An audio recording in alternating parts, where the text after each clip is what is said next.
그 당시에는 예수님이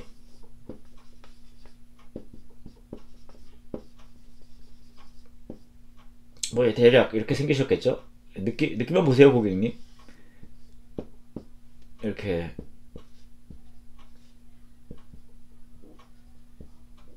예수님 있잖아요. 예수님이 어떤 일들을 막 한 거에 대해서 정확하게 우리가 맞춰서 이야기해야 돼, 그렇게 생각 안 한 거예요. 대신에 그 당시에 예수님의 이야기를 듣는 사람들, 그 시대와 그 상황에서 가장 그 예수님이 어떤 분인지를 보여주고 들려주는 거에 맞춰서 이야기를 했다는 거예요. 무슨 말인지 아시겠죠? 제가 왜 이야기를 하냐? 요거는 약간 더 확장한 이야기입니다. 일명 이제 성경 무오론이라는 말이 있어요. 성경 무오론. 성경에는 오류가 없다는 얘기예요. 성경에는 오류가 없다.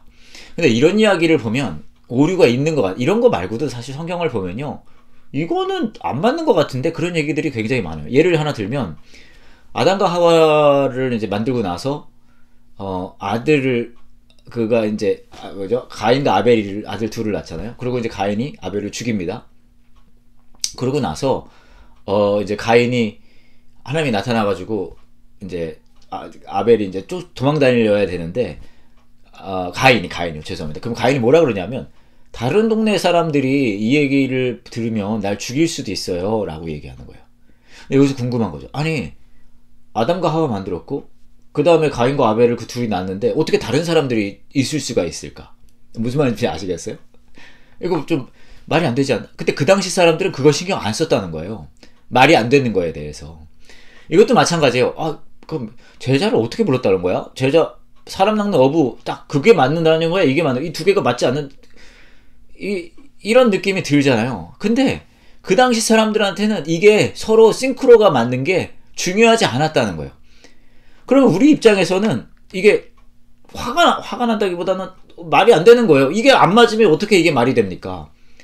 근데 상관없어요. 그 당시 사람들은 이제 뭐 창세기, 약간 가인과 아벨 이야기 창세기잖아요. 창세기가 되든 지금 이제 우리가 복음서에 얘기하는데, 핵심은 뭐냐면 서로 이게 말이 되는 게 더 중요하지 않아요? 그래야 이게 전체적으로 말이 되지 않아요? 라고 생각할 때, 그 당시 사람들은 어떻게 생각하냐면 그거 신경 안 썼다는 거예요. 대신에 그 과정을 통해 예수 그리스도가 어떤 분인지를 설명할 수 있다면 그건 상관없다는 거예요.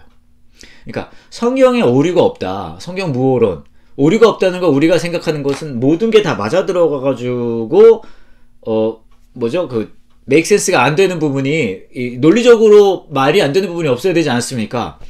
그게 우리가 생각하는 성경 무오론. 그거는 근데 근대에 이뤄와서야 생각하는 오류라는 개념과, 뭐랄까요? 오류라는 개념, 논리의 개념, 그런 게 근대에 생긴 거예요. 오래된 게 아니에요. 그 당시는 뭐냐면, 그 당시에는 예수 그리스도가 누구신지, 하나님이 누구신지, 어떤 분이신지를 설명한다면 다른 거는 굳이 서로 얘기 안 맞아도 상관없다는 거예요. 제 말씀은 이러든 저러든 우리는 그런 거가 헷갈릴 수는 있지만, 시대적인 차이와 그 당시 시대의 이해의 방식, 논리의 방식, 그건 다를 수 있다는 것을 그냥 감수해야 된다는 거죠. 근데 그걸 가지고 우리가 계속 이걸 생각하다 보면은 그것 때문에 진짜 이야기하는 것을 놓치게 될 수 있는 거예요. 무슨 말인지 아시겠죠? 예를 들어 우리도 과거의 기억을 생각해 보면 과거의 누군가에 대해서 막 이제 얘기를 하고 있는 거예요. 근데 내 과거의 그 사람에 대한 기억과 그 사람을 같이 알고 있던 다른 사람의 기억이 다를 수 있다는 말이에요. 그죠? 근데 그 사람과 내가 그 사람이 우리가 이야기하는 그 과거의 인물이 어떤 사람인지를 이야기하고 싶다면 굳이 그게 맞지 않더라도 핵심은 그분이 어떤 분인지를 얘기하고 싶으니까 괜찮다는 거죠. 뭔지 아시죠? 그럼에도 불구하고 나는 그거를 받아들일 수가 없습니다. 이건 논리적으로 맞지 않으니까요. 그럼 어쩔 수 없어요. 근데 별 수 없어요. 그 당시의 방식이 그런 방식이었기 때문에 그냥 그런 방식이었나 보다 하고, 그렇다면 그런 방식을 하더라도 도대체 무슨 이야기를 하고 싶었을까? 작가의 의도인 거죠. 그게 중요한 거예요. 다시 돌아와서 이 당시에도 작가의 의도가 굉장히 중요했어요. 그러니까 요한이 요한복음을 썼을 때의 그 배경, 그 당시 교회의 상황과 마태복음에서 마태가 썼을 때 교회의 상황, 그리고 그가 생각했던 독자들, 그죠? 제가 전에도 말씀했듯이 마태복음은 유대인들을 조금 위주로 생각하고 썼다는 그랬잖아요. 그러니까 그런 걸 염두에 두고 그러면서 이제 써진 거예요. 그 다음에 또 누구예요? 누가가 쓴 것도 있어요. 누가가 쓴 복음서, 누가복음도 있잖아요. 누가복음도 자기가 생각해 놓은 독자층이 있고 그 당시에 또 시대가 있고 그 당시 교회가 있습니다. 다른 거예요.